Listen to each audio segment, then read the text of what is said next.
Bonjour à tous et bienvenue dans cette nouvelle vidéo, j'espère que vous allez bien. Aujourd'hui on se retrouve pour une nouvelle vidéo, une grosse vidéo, ça fait longtemps, une grosse vidéo bien écrite. C'est la première vidéo d'un concept. Chaque mois, chaque 11 du mois, je publie une grosse vidéo pour travailler que toutes les autres vidéos que je publie tous les 2 à 3 jours sur ma chaîne YouTube. On va donc commencer avec le premier sujet, c'est Messi et ses 8 ballons d'or, donc 5 qui sont controversés. Et on va parler aujourd'hui de Messi qui a été sacré Ballon d'Or France Football pour la 8e fois dans son immense carrière, et cela malgré des avis divergents, avec certains pour le cyborg norvégien Erling Haaland et d'autres pour la Pulga Léo Messi. Revenons donc aujourd'hui sur cette victoire, et ainsi que les 4 autres qui ont fait débat en 2010, 2015, 2019 et 2021.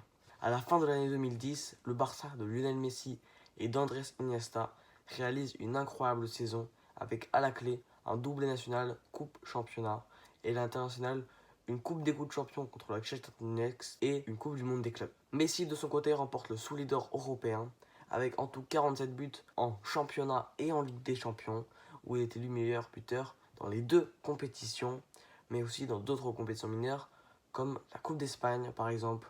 Il fait aussi un total de 12 passes décisives dans sa saison. Du côté de l'Espagnol, Andrés Iniesta, c'est plus clame, avec seulement 4 buts, mais 1 en finale de Coupe du Monde, et seulement 9 petites passes décisives. Mais il remporte la Coupe du Monde 2010 en Afrique du Sud, avec 2 buts contre le Honduras et 1 contre les Pays-Bas en finale, ce qui scelle la victoire espagnole. Le Ballon d'Or s'est donc décidé sur la saison régulière et non sur la Coupe du Monde. En 2015, le Ballon d'Or ne paraît pas si volé que ça, car Messi sort une saison exceptionnelle avec 59 buts, toutes compétitions confondues, et réalise le triplé historique et le dernier du Barça pour l'instant, avec le championnat, la Coupe d'Espagne et la célèbre Ligue des Champions. Mais c'est toujours extrêmement compliqué pour Messi avec la sélection argentine, qui est suisse jusqu'en finale de la Copa América, mais s'incline au bout au penalty face au Chili de Alexis Sanchez. Du côté de Neymar, c'est exceptionnel, avec tout de même 40 buts et 11 passes décisives sur la saison 2014-2015. Mais le Brésilien aurait pu se démarquer encore plus en remportant une Copa América qu'il laissera filer en quart sans jouer la moindre minute à cause d'une suspension pour un carton rouge pris en phase de groupe. Alors Messi méritait peut-être ce ballon d'or car il a réalisé une meilleure saison statistique, mais le ballon d'or de Neymar sera celui du peuple vu tous ces dribbles qui nous ont fait rêver. En 2019, à 32 ans, Lionel Messi ne semble pas dans sa meilleure forme, mais le Barcelonais inscrit tout de même un bilan exceptionnel de 54 buts et 23 passes décisives, ce qui reste exceptionnel dans un club qui malheureusement ne lui donne pas tout à cause de mauvaises dépenses de la part de Bartomeu et des joueurs récents à l'image de Suarez ou de Rakitic. Mais ce qui pose le plus de problème, c'est surtout le fait que le Barça n'ait pas remporté de grands trophées hormis la Liga, ce qui reste déjà bien, avec une finale de Coupe du Roi. Mais ce qui différencie les deux hommes, c'est surtout que Virgil van Dijk a remporté avec des champions, a même éliminé le Barça de Léo Messi en demi-finale en les humiliant en Anfield malgré une piètre performance au Camp Nou à l'aller avec une défaite. Maintenant, analysons la saison de Liverpool, qui est excellente, avec une deuxième place mémorable à un point derrière le City de Pep Guardiola, et surtout la victoire face à Tottenham en finale des champions. En plus, Virgil van Dijk est élu meilleur joueur de l'année par son club, signe honorifique d'une incroyable saison. Maintenant, en 2021, après une année sans ballon d'or, France Football remet ce titre à Lionel Messi. On va donc analyser ensemble.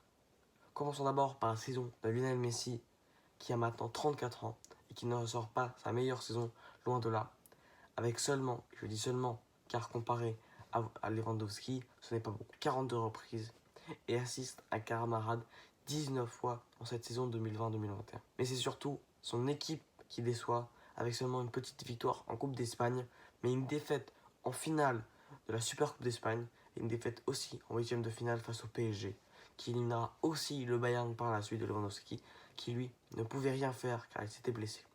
Et ils ne remporteront non plus la Liga avec une 3e place très décevante. Du côté du Bayern, c'est beaucoup mieux, avec 4 trophées, dont le championnat, la Super Coupe d'Allemagne, la Super Coupe de l'UEFA et la Coupe du Monde des clubs. Mais le plus impressionnant, c'est surtout le fait que Lewandowski, comme on surnomme, a marqué plus de 50 buts, toutes compétitions confondues, dont 41 en championnat, dépassant Gerd Müller qui lui en avait 40 sur la saison régulière. Donc, sur ce coup-ci, seule la Copa América sauve Messi, alors que c'est bien Lewandowski qui méritait le Ballon d'Or. Maintenant, pour cette dernière année, en 2023, c'est devenu de plus en plus jusqu'à ce point où remporter un triplé européen ne suffit plus. Mais bon, trêve de bavardage, commençons tout de suite avec la saison du PSG. Avec seulement 2 petits titres en Ligue 1, sur le bout du bout face à Lens, et la victoire du trophée des champions face à Nantes. Maintenant, parlons de Messi, qui a tout de même remporté, et ce n'est pas rien, la Coupe du Monde au Qatar, malgré quelques soupçons de l'arbitrage en faveur de l'Albi Céleste. Il remporte donc le seul trophée qui lui manquait pour sa dernière participation. Du côté personnel, Messi a marqué seulement 28 buts avec le PSG et l'Argentine. Il reste tout de même inexistant dans la deuxième partie de saison, où il ne défend pas, joue perso et marque au moins. De son côté, Erling Haaland et Manchester réalisent le triplé national en gagnant la FA Cup, la Première Ligue et surtout la Grande Ligue des Champions. Le cyborg norvégien marque aussi 57 buts au total et délivre 10 passes décisives. Alors on se demande, c'est la Coupe du Monde, compte tant pour le Ballon d'Or. Pourquoi Iniesta ne l'a pas gagné en 2010? Merci beaucoup, j'espère que vous avez aimé cette vidéo. C'est la première d'une longue série. On se retrouve très bientôt pour une nouvelle vidéo et dans un mois pour une prochaine grosse vidéo. A très bientôt, c'était ActuFoot.